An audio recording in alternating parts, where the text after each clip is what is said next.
Hi, welcome to One Eye on the Page. I'm Scott. This is 5 Year Battle, Stephen King.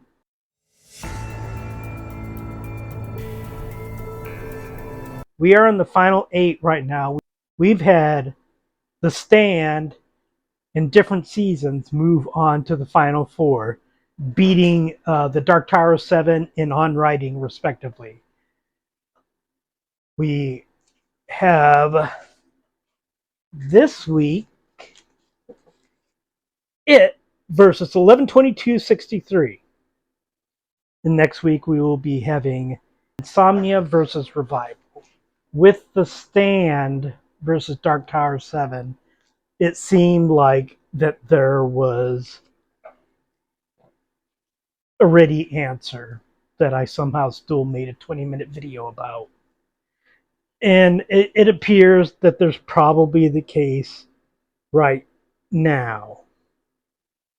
This is one of the best books that King has written in the last 25 years. But this is one of the 2 books that many people say is the number 1 Stephen King book, the other one being The Stand. Now there are outliers all the time. I've seen people say The Shining and Salem's Lot.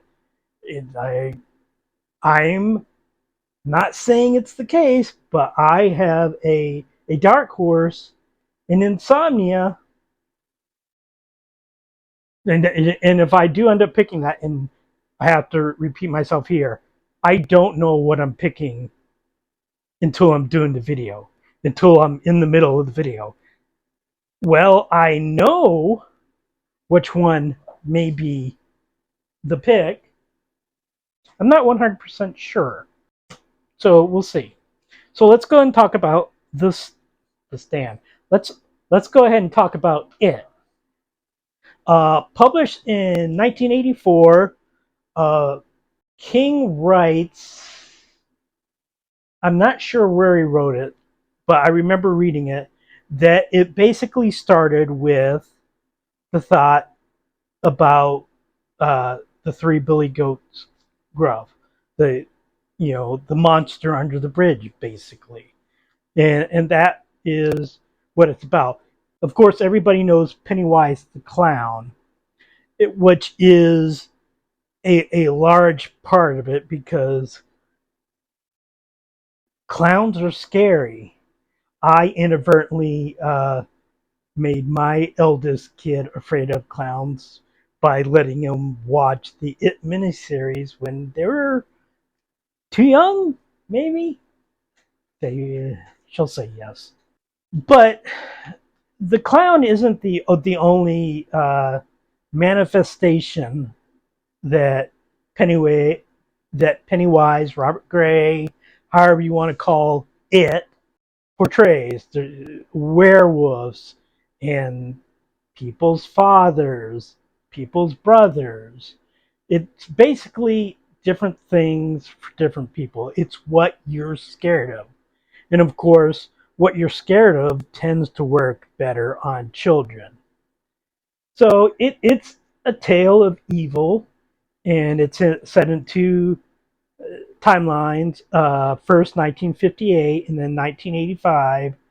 The children fight it and win, maybe, and then they have to come back and fight again. But they're adults. Adults aren't quite as good as children when it comes to imagination. So this book is one of his longest, over 1,100 pages long. The only books that come close are Under the Dome, which is a little bit shorter, and the uncut version of The Stand, which is about 10 pages longer. It is King's longest novel that is not a re-edited version. Of course, it is part of popular culture now, uh, especially Pennywise the Clown. It was an ABC miniseries in the 90s. Had John Ritter, Harry Anderson. I'm trying to remember who else. I can't remember the guy's name. Richard Thomas, John Boy from the Waltons. Trying to remember some of the other characters in there. The one Dennis Christopher, who was in Breaking Away. Can't remember who all the kid actors were. Annette O'Toole. Uh, anyway, so for a miniseries on ABC, it wasn't that bad. I think, as with the later movies, the kids section is better than the adult section. I think I think just horror just works better with children anyways. I mean, even in the book, I think both sections were great, but I think that the kids section works a little bit better. Um, the 2017 movie, which is mainly concentrating on the children, I thought was pretty good. I never saw the part two of it. I think maybe I was just a little concerned about, how they would do the adults. And I've heard some bad things about it. I've heard some good things about it too. Maybe someday I'll watch it, but I just haven't gotten around to it. It takes a lot to get me to watch Stephen King adaptations nowadays. I have said in previous videos that the book that I've read the most is Boy's Life by Robert McCammon, and the piece of writing that I read the most is the last chapter of Insomnia by Mr. King. But it is up there pretty close as far as the book that I read the most. It has to be in the top 10 books, which, considering it's over 1,100 pages long, it's quite a feat. It is pretty much everything you could hope for, or I could hope for. I don't want to talk for you because you may get mad, but what I pick, and you say, you said this is what I wanted, Scott. It's not. So I will speak for me. It's pretty much everything I want. It has the horror, it has great character work. The ending is great and also, to me, frustrating, but in a good way. It's epic. It's just epic. It concentrates everything about being a kid, both good and bad, and just hits us with both barrels.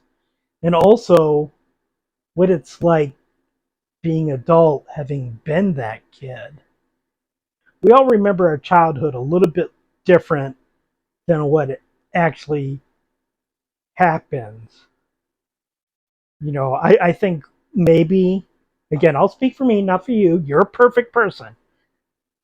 As parents, we sometimes do that thing where when we're talking to our children, we maybe don't think that their problems are that bad because we sometimes have an idyllic remembrance of our childhood, which was not the case. Trust me, I don't have an idyllic uh, vision of my childhood. And I'm not saying my childhood is worse than the average person. I just, unlike a lot of people I know, I remember it. It seems like the clear pick. So it is. We're done. No, I'm going to go ahead. What I'm going to do now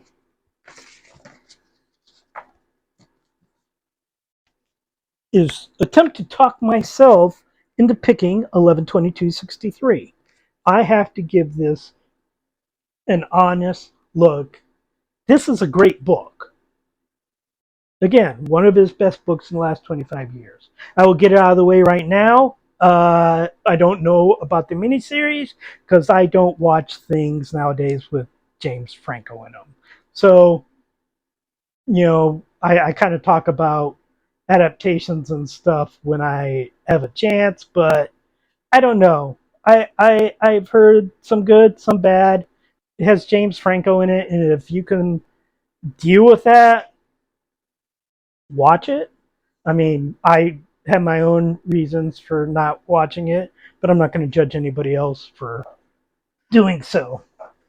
But 11/22/63 is about a teacher named Jake who goes into the past to try to stop the Kennedy assassination. At first, it's a bit of a trial and error because he goes back to the same date every time. The person who tells him about this is one day perfectly fine, and then the next day he's dying because he's been in the past for years, but it's only been one day in that present time. So Jake goes in the past several times, tries to do things correctly to stop the assassination because he believes that stopping Kennedy's assassination will make the world a better place, which is a belief that's not totally uncommon among at least some of the older people. Older people, I'm talking about something the boomer generation might say, Gen X. And so he goes back, he's trying to stop it, but he also has to establish a life. So he becomes a teacher again and he falls in love. Which, I mean, he's an English teacher, right? I believe he's an English teacher. Don't you've read enough. Don't time travel and fall in love, dummy. But I mean, yeah, I understand. So that part of the novel is actually my favorite part of the novel. Not the whole JFK, Lee Harvey Oswald, all that stuff. That stuff is good, but it's his life in this community that he makes.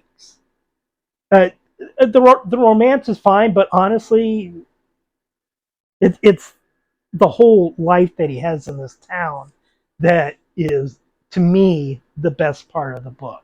Let's talk about problems. I didn't mention, let's talk about its problem. Do you know what its problem is? Come on, can you think about it? It's that one scene. That one scene is bad. It's bad. It it doesn't, to me, ruin the book, but I can understand if it does ruin the book for some people. It's those it's the scene that I and other people may go, well, he had a heavy drug problem. But I mean, it's not an excuse, but that was also in the early 80s. If you remember or have seen some of the movies from that time frame, just watch The Breakfast Club, which obviously I'm not comparing the levels in here, but Bender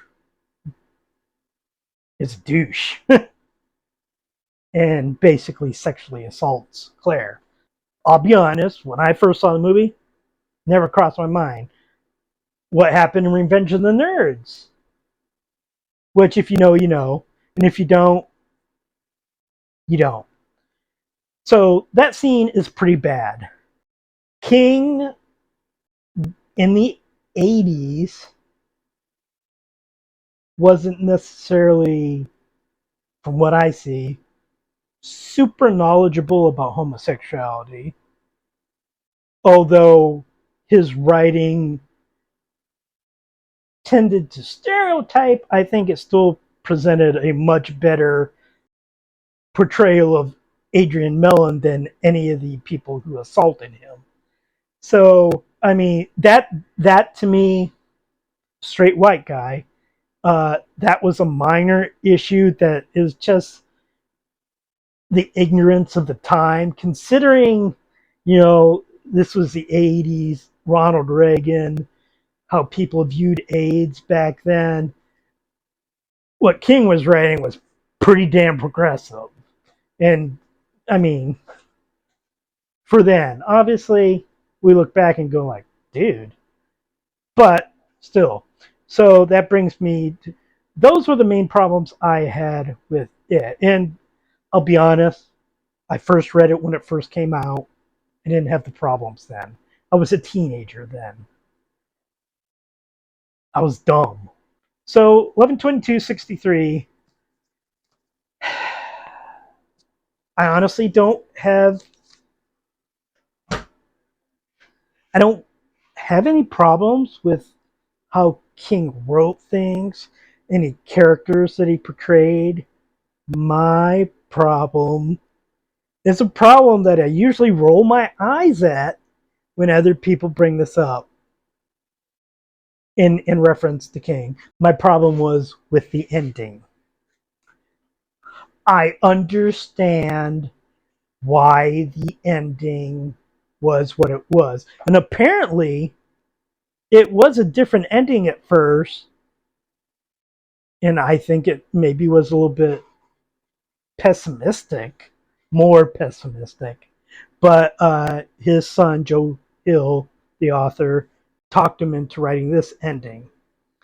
And it's not an awful ending. It is a predictable ending. If you present somebody, here's a time travel book, what do you think the ending will be? They won't give this answer every time, but many of them will. And that's the answer that King gives us. Does it make sense? Yes, it makes sense. I can't fault him as a writer going there, although I wish either he had gone completely happy ending, which doesn't make sense, or just maybe just gone completely out there and presented something that we just did not expect at all. The ending is predictable. I don't know what else to say about that. I think both of these are very good books, but I think much like with The Stand versus Dark Tower 7, I knew and you knew what the choice was here. I, like King, am giving you a very predictable ending right here. It's it. It was always it. The Stand and it were going to be in the final four. The only thing that would have made it unpredictable, and which is why I was not going to do it, was if I had it versus Stand in the final eight, and that's just dumb doing that. So yeah, it's it. But I just love talking about books. So next week it's the last of the final eight. It is Insomnia versus Revival, and I know what you're thinking, Scott. You talk about insomnia all the time. It's actually a little annoying. You talked about it when you were talking about romance books. I don't know if I did. I'm making a guess here. I'm pretty sure I probably did. So, yeah, you think Insomnia is going to beat Revival. I think Insomnia is going to beat Revival. But I'm not going into it with that mindset. I am good. Insomnia, as many people pointed out when I talked about it being my number one choice for that 5 year period, it has detractors, and it has detractors who make good points. There are things to dislike about Insomnia. I like Insomnia despite those things. I I am the person who reads the last chapter of that book all the time. But there are sections of that book that, how many times have I read that book cover to cover? Maybe 5, maybe, possibly more, but definitely not more than 10. But I've read that last chapter dozens and dozens of times. And revival is just perfect nostalgia until it becomes perfect horror. Now, that transition there, that could be a problem. So I could see revival making a stand, but I don't know if it will become it. Sorry. It's been a long day. So we have picked 3 of the final 4. We'll pick the next one, and then we will have one video for a final showdown.